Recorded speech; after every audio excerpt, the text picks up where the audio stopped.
Hi, let's discuss how you may organize information about your craft, about knitting and crocheting in my case.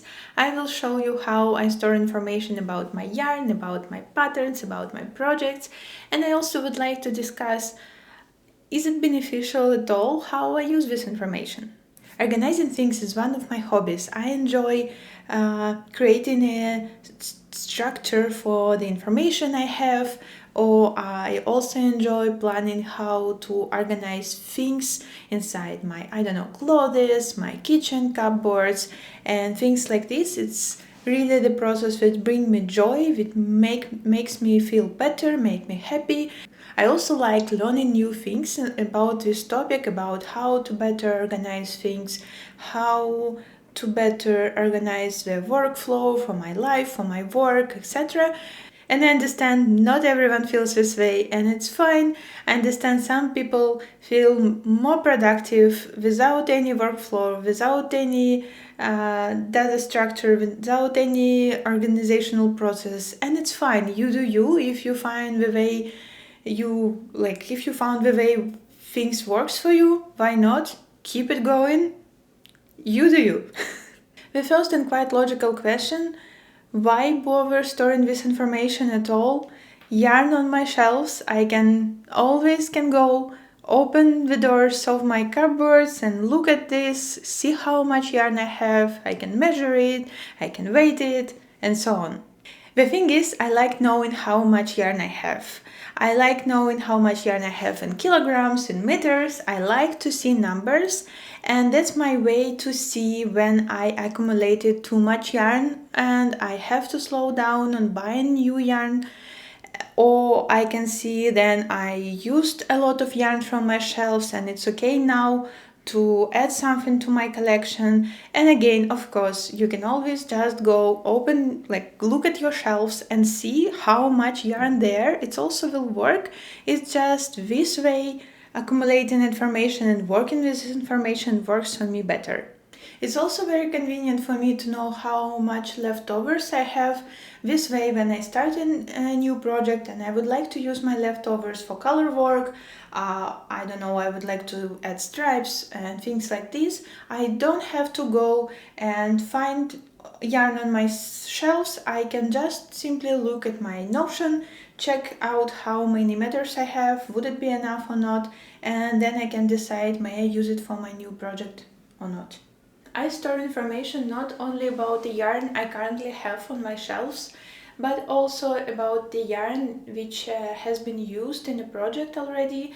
This way, if I need to find out which yarn I used for this exact project a few years later, I can do so. I can find the color I have used, I can find the lot I have used, and it could be very it could be great if I would like, for example, to change the project which I used for some time and I would like to make some modifications so I can continue using this project, or if I would like to repeat this project and things like this. I keep information about my projects as well so I can repeat it later on.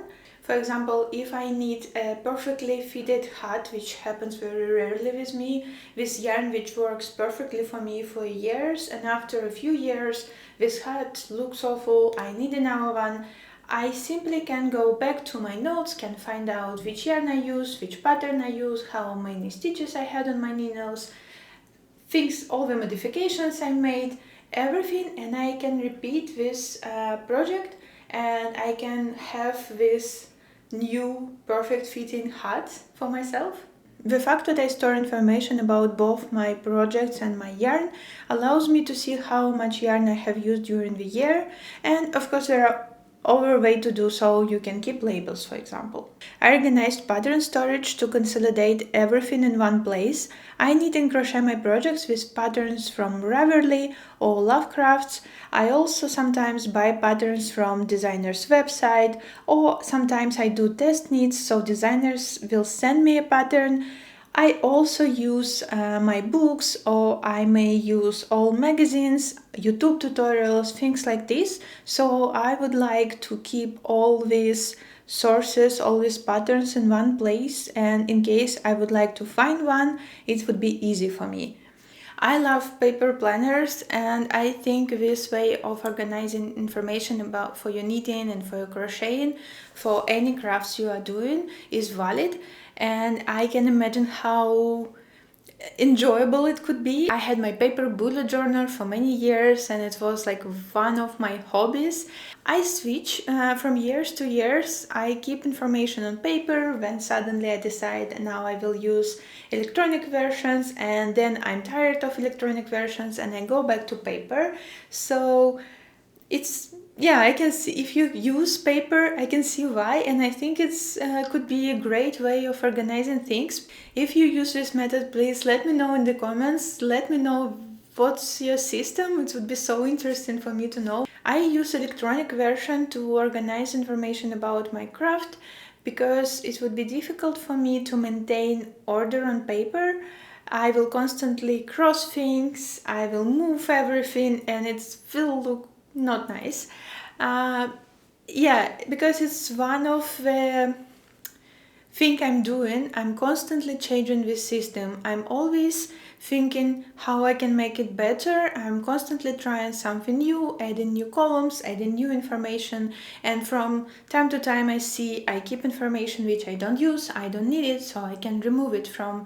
And when I use Notion, it's pretty simple to do, and things stay very organized, very stay in order, and on paper I can't imagine I will be able to do so. It would be very convenient to store information about your yarn, about your projects, about the patterns on Ravelry.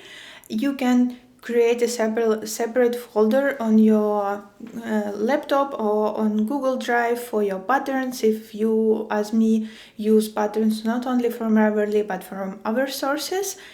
I simply like Notion. I store there all the information about all the things I'm doing. I plan my trips in Notion, my development plan is there, my goal for the year is there. So for me it was just easy to keep everything in one place, and if I would use something else, for example, before Notion I was using Evernote, and if like few years ago I would decide to organize information about my yarn, I probably will use Evernote because I prefer to keep everything in one place as much as I can. Yeah, I don't like to have too many apps on my phone or on my laptop. Another thing with Notion, which is very important for me, but I can imagine it's probably rare. Let me know what's your thoughts on this topic. Would you relate to this or not? When I store information in Notion, I own this information. It's me who decide if it will stay there, or I may change it, I may add new attributes. I own the way things structured, and I own the information itself. When I store information, for example, on Ravelry, I don't own it. They own this information. So if they will decide to remove my account, suddenly they don't do this. They don't do this, but who knows, yeah? If they will decide to do something, they can do it and I can't stop them. And if you're a technical person, here is my very important note. I know that Notion store information on cloud. Technically, this information is also somewhere on internet, not on my laptop. I'm fine with it in this case. I don't keep there any sensitive information which could be stolen and it could be a problem. And there are other solutions which more or less works as Notion, but you will keep information on your laptop. In my case, I would like to have access to the patterns, to the yarn, to everything from all my devices. That's why I use Notion. And yeah, if you really care about the things I was talking about, maybe you can check out different apps which will store information directly on your laptop. And another very important thing, I simply like Notion. I like the tool. Now I would like to show you how my system looks like. I will look to my laptop so I can describe it to you. And I'm not sure how I will organize it on the screen, but I hope you will see the things I'm talking about. So I have a lot of things on my Notion, and today we are talking about my crafting space, and that's my Knit and Crochet page. That's how it looks like. I keep information about my yarn, about my projects, and about my patterns, as I told you so. I keep links to my favorite yarn shops. Of course, it's not all the shops I'm using to buy yarn, but that's my favorite. That's the shops I will check out before I will Google yarn. And also I know you can use your browser for this. I simply prefer Notion. As I told you, I use it to store all the information for everything. So here is the links to yarn shops, and also I store the links to the techniques which I always forget how to do. So, for example, here you can see links to Kitchener stitch, to provisional cast on, and things like this. Then I start to work on the pattern.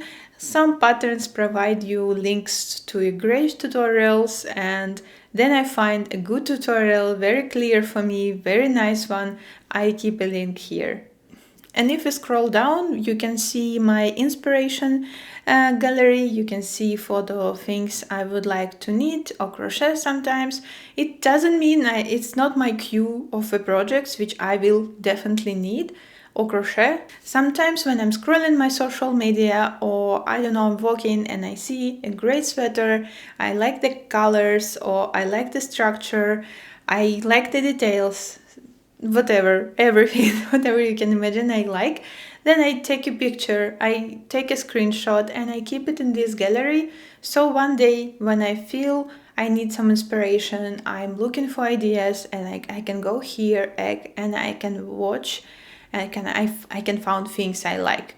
And again, of course, you can organize it differently. For example, you can create a separate folder on your phone, and you can add photos and screenshots like this to this folder, and it would be your inspirational place. Once you looking for something, you can go open this folder and enjoy. Let's open my project page, and here the first thing you will see, it's a list of the projects I'm working on right now, or I'm planning to cast on these projects. I keep information about the status of the project, and also you can see the column yarn. That's my way to show if I have yarn for this project or not, because sometimes I'm going to cast on something and I'm really like, it's on my queue, but I don't have yarn yet. So I keep it on this list, and then I'm traveling, I'm going to a yarn store, not maybe traveling, just going to a yarn store, and I would like to buy new yarn. I can check this list, and I can see which yarn I need for which projects. So that's me trying to prevent myself from buying yarn I won't use, or from buying, I don't know, 50 grams of yarn which I won't know what to do with it. I won't say it works. It was the idea which I was taking for a year, and I would say it doesn't work for me, but maybe it will work for you, who knows. I keep information about starting date here, and you also can see about finish date. I have text for each project. That's how I mark, is it a blanket, is it a cardigan, sweater, socks, or so on. And you can see needle size here. I also try to keep information about the weight of a project, so this way I will know how much yarn I need for this project later on. Currently I'm thinking it would be better to store information about how many meters of yarn I have spent for this project, not weight, because weight not very useful sometimes. It could be different from yarn to yarn. You can also see I have different tabs here. For example, the first one, you can see all the projects for current year. That's the finished one. And I have a tab for all the projects I made, like for all the years. I have tab for photos, so sometimes if I also need some inspiration, or I don't know, I just enjoy looking to this tab. I can say I use it somehow. There are no practical usage of this. It's simple joy, inspiration, and that's it. And later, and the next one, it's the tabs for 2023, 2024, and so on. Let's open a project. So here you can see again all the attributes you saw on the previous page and some more. For example, you can see the size. I need this because again, if I will decide to repeat this project, I need to know which size I made. If we scroll down, we can see the pattern, and here I keep a link to the pattern page for this project, so I can go directly to this pattern if I need so. And then down again you can see the yarn list, and again it's a links to the yarn pages in my Notion. I also keep an image for each project, so simply to inspire me later on, and sometimes I can use it in a year or two if I would like to see how the yarn behave. Did it change somehow? Did the color change? Things like this. I can go back, look at this picture, and I can compare it. So how it works? Every time I cast on a new project, I go to my Notion and create a page for a new project. I give it a name, I add information about needles, maybe about yarn, very simple things. I never write very detailed information when I create a page. I do it in 2 clicks and that's it. I use templates because in Notion you can create your own template, you can use templates of other people. I use templates here, so this process of creation a new project would be very simple because I don't want to spend a lot of time on it while I'm casting on something. I'm more excited to cast on and knit than to create a project page. So while I'm working on my project, from time to time I open my Notion page for this project and I add more details. I add information about the yarn, maybe I do some modifications, so I keep it on this page. I accumulate here all the information about the projects I'm working on and keep it here, and then in the end I may add some notes, write something I liked about the project, something I didn't like, something I wish I would know before I start this. And it could be I will come back to this page later on in a few months and I was wearing a project. I could come back and write, oh, you know what, after 2 months I realized the yarn choice wasn't good, or maybe I should choose another size, things like this. I want the information on my Notion always up to date at all the time. No, from time to time it's up and down. Sometimes it's very up to date and I keep everything there. Sometimes I forget add things and then I come back and updating this. I think it's normal, and I don't push myself to keep ideal workflow and keep it up to date all the time. Another thing I would like to say, I keep information about my projects on Ravelry as well, but for different reasons and not for all the projects I'm working on. I do this to support designers. The more projects linked to a pattern, the more people will see this pattern. It's like this, I think, on all social media. The more people like the content, the more people will comment on this, use it. The more popular it will become, the more people will see it, and it's always better for the person who creates this content, and in this case for the designer, and I just would like to support them. And another reason to share my notes, I think about Ravelry as a social media for knitters, and then I post something there. I normally post it for others so they can use it, and if you would like to see which modification I did or which yarn I used for my project or some other information about my project, you can find it on Ravelry, and sometimes it could be helpful for you. I don't keep information about all of my projects on Ravelry. If I'm working on something from a book or it's my own pattern, my own design, I won't put it on Ravelry because no one will find it and no one needs it, so I don't see the reason to do this. This video is already pretty long, so I will show you how I organize information about my yarn and about my patterns in the next one. Subscribe to not miss it, and Now I would like to know how you organize your information about your yarn, about your projects and about your patterns. Do you do it at all? Maybe you don't need it and you don't bother, or maybe you're looking for one, or maybe you already have a great system. Let me know. It would be so interesting for me to discuss and to read about your experience. And that's it for today. Thank you for watching this video. Happy knitting, happy crocheting!